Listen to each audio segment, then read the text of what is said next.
Welcome to the Vietnamese Poetry, Literature channel. Today we will listen to the work, Hair, by author Thach Lam. Let's listen. Mr. Ton stood up, leaned over and propped his elbows on the bed, then began to speak in a low and leisurely voice, making the listener understand all the meaning of the story. I have a cousin who is very rich and very stupid. Maybe I think he's stupid, because he doesn't behave like me, doesn't have the same concepts about life as me, but in reality, who knows how he behaves? Is he not wiser, because he is rich and happy? His name is Ban. Ban admires me very much, considering me a sophisticated person, knowledgeable in life and especially skilled in entertainment. Therefore, if he had any business or wanted to buy or sell anything, he would not forget to come and ask me first. That day, Ban came and invited me to go buy a watch with him. He wanted to buy a really good grade, and asked me to look at it for him. The two of us went to Chabot shop on Trang Tien Street. There is nothing more to say about the watches from this company. They are famous brand watches, have a solid warranty and of course are expensive. I chose a Movado watch for him. It doesn't matter if he gets into the water or gets buried in the sand. The watch looks very nice. I saw him fondly picking it up and looking at it. It seemed like he really wanted to buy it. But his stinginess overcame his liking, so after hesitating for a moment, he returned the restaurant, pulled me out and said, "It's really beautiful, but it's too expensive, bro. Well, let's go to the customer's store and buy it." I nodded silently, and followed, not wanting to say anything. In my mind, I thought this guy was really stupid. He had money but didn't know how to play watches well. Exhausted again. I wonder what he used the money for. Entering a store in Hang Gong, after haggling fiercely for every penny, he agreed to buy a watch of a brand that not many people knew. He asked me for my opinion, but I just said yes, I could use it to get it over with, because whether he could buy the good stuff or not, I really didn't see much of a difference at that time. When paying, I saw him unfold a large, tightly bulging leather wallet. He counted the bills slowly and carefully.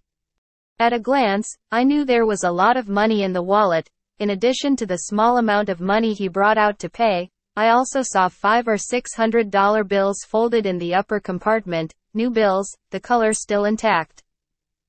Fuck, what does this guy do with so much money? I can never have even 100 silver in my pocket. I thought to myself and compared that. Finished buying the watch. Ban invited me to eat.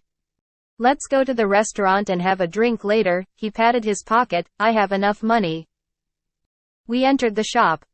Ban ate very happily. Perhaps he was satisfied because the watch was cheap to buy. I keep wondering why a stupid guy like him, I think he's even more stupid, has so much money, and I. However, the thought did not make me lose my appetite. I acted like a connoisseur, ordered precious and expensive food, and the two of us drank heavily. After dinner, Ban took me down to Van Tai, to the house of one of his mistresses. It seemed like he hadn't been able to sing for a long time, so he seemed so earnest and happy that it was obnoxious. As for me, I didn't feel very interested. Going out with a guy who had a lot of money and whom I despised as stupid wasn't much fun, but I couldn't possibly leave him halfway. I planned to stay and play until midnight, then return.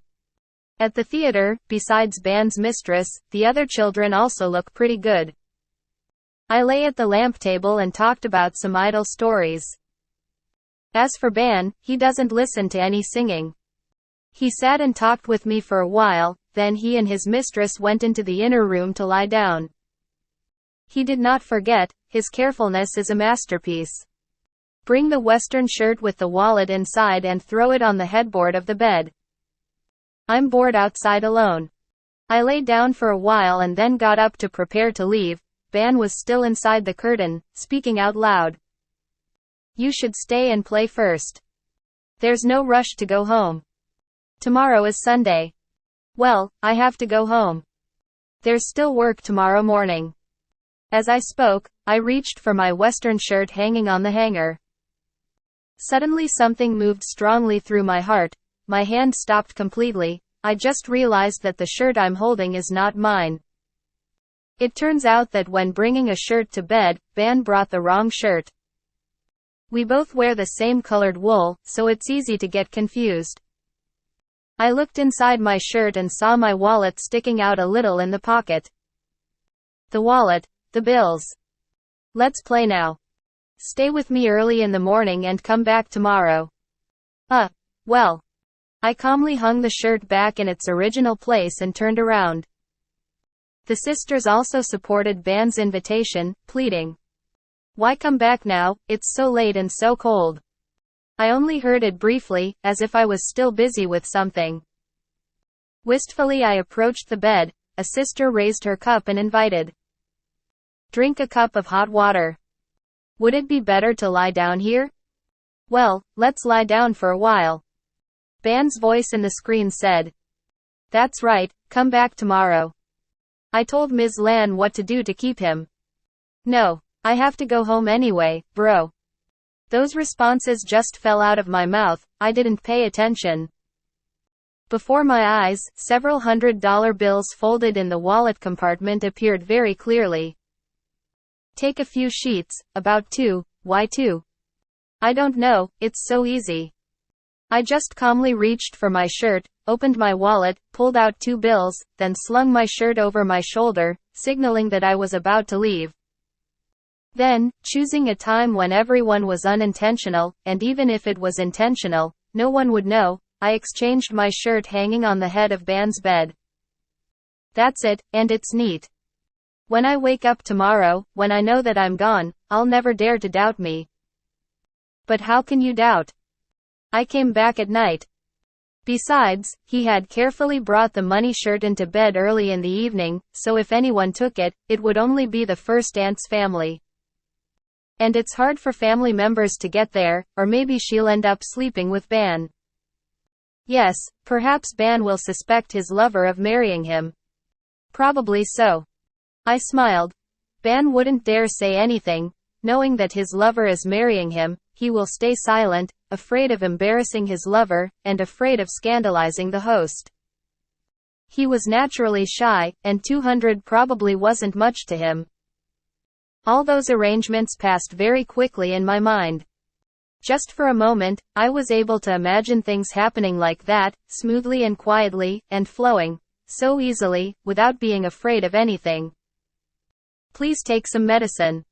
I was startled and picked up the pipe. When did Ms. Lan finish injecting her cigarette, she turned to invite him. Her eyes looked at me lovingly. I looked down, picked up the suction cup. The cigarette buzzed, as if it came from somewhere. Through the white smoke emitted, I thought I saw a stack of $100 bills, still in pristine condition, folded in the wallet compartment. What does he do to have so much money? Why carry it in your wallet? It's clear that the idiot doesn't know how to use money, so the money in his hand is a waste. What if someone takes it away? That would be a real loss. What do you think makes you look so godly? Are you drunk on drugs? Lan placed her hand gently on my body, absently looking at me and asking. I pretended to laugh without answering, then turned to lie on my back, looking up at the ceiling. I felt restless inside. I heard Ban's whispers and his lover's giggles in the background. The shirt hanging on the head of the bed, my shirt, is probably still there. I imagine that when I have 200 in my pocket, I get in the car and calmly go to sleep. If he loses money tomorrow, he won't be able to come back to my house. He called at the door, woke me up and said listlessly, "I lost 200 silver last night, bro." I saw my surprised face at that time, a very natural expression, and I asked, "Damn, when did you die?" "Where?" He will recount this evening, when he brought the shirt into bed, and then found it missing. Only my lover took it, bro. No one else went in there. Does your banknote have a number? If he doesn't write a number, then I can just spend it. In case he already has the number, tell him to report it. But I will spend it that day. A person like me holds a $100 bill in Godot to buy goods. Who would dare to doubt? I remember at that time, even though I was still talking to the girls, I arranged things very carefully, preventing all sorts of things from happening. All that remains is to get and exchange shirts and that's it. Very easy. Hey, where are you going? I'm going home. I'm busy tomorrow and can't stay. I got up and went to the hanger, with the shirt, Ban's shirt. Looking through the fabric, I saw that the wallet was bulky and snake-like. Putting my coat on one shoulder, I walked around the house, restless and impatient. A girl with her shoes on her feet opened the door a crack and looked outside. It's very dark. Why should I leave now? Let's see. I also went to the side door to look outside. My hand went inside my shirt, into the wallet slot, and touched the bills. I shivered. A few fingers caressed the tip of the paper. 1, 2. Well, come in without wind, brother. Come in and get warm. I let go, leisurely, in no hurry, and followed, the shirt still weighing heavily on my shoulders. I sat down next to the bed, picked up the cup of water, sipped it, then put it down again. Ban's voice inside the house said, "Is he back?" I replied, "No, where did you go?" "Just later." I didn't hear what Ban said next. I don't know what my soul was like at that time. I stood up and sat down, like a machine. I was just wondering, uneasy, and as time passed, I felt it go through my soul from one side to the other, like that for I don't know how long. I sighed softly and stood up. This time for sure. Let's go home. If you don't go early tomorrow, you'll die hard. Ban asked out loud. Oh, are you coming back? What time is it? It's almost an hour. You stay here. These girls too, go to sleep and make your eyes fat. I'll be busy later. I'll stay for a long time. I reached out and stroked the hair of a girl who approached me, her hands on my shoulders, her eyes looking lovingly. The other two girls sat still on the bed, also looking at me as if waiting. Go to bed. I pushed her hand away, folded the western shirt on my arm, then walked to Ben's bed. I bent down, leaned against the edge of the bed, intentionally leaning against the place where the shirt was hung, looking inside, through the curtain. Please stay here, I smiled, my soulmate for the rest of the night to make him happy. The mistress giggled under the blanket. And Ban raised his head and looked up, his hand reaching for the curtain. See you tomorrow. Yes, see you tomorrow. But I haven't come back yet. I still leaned on the edge of the bed, hesitating. Why did it take so long? For a moment? Then, without knowing why, suddenly. Here is your shirt, this is my shirt. And more in French. Count the money again. And be careful going in there. Ban half raised his body and picked up his shirt. Merci, okay. I took a step back. That's it. Now I can't touch my wallet anymore. I was bewildered, put on my shirt, and put on my hat. While buttoning it, I told some tasteless jokes to the girl standing at the foot of the bed about to send me home. I drink water and smoke cigarettes, wanting this moment to last forever. When I sat in the car back through the deserted streets at night, my mind gradually calmed down. The cold wind blew coolly on my hot forehead, and that cool feeling made me feel comfortable. I thought back to my actions and plans just now, both like a smart person and like a lost soul. All of that is so far away now.